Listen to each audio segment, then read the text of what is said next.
dealing with our young people. How do we get our young people to get more involved and on help building our community back to some decent standard? I think that there's two things.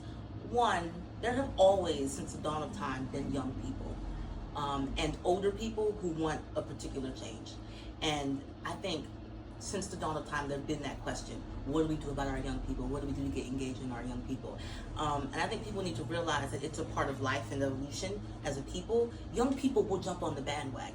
When they do, it'll be impactful. I think that people don't give enough credence to young people to come into those spaces as they naturally will. They will, because the world is going to be theirs, and so something will happen. Give it some patience and some time.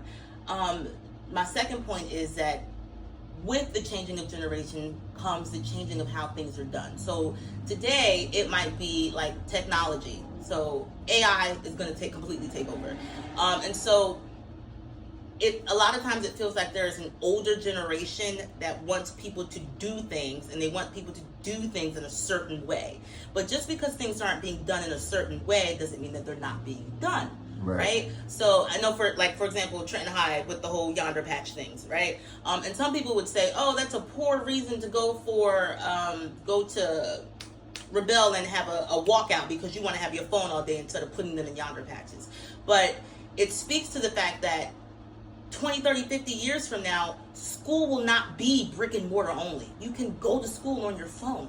And so granted, many of the children probably didn't have that reason behind it, but as children act because they will, they're human beings, are going to act. As they act, the world will shift, and the important things that need to happen will ultimately happen. It might not look how we want it to look, but it'll happen. Okay, I agree with that.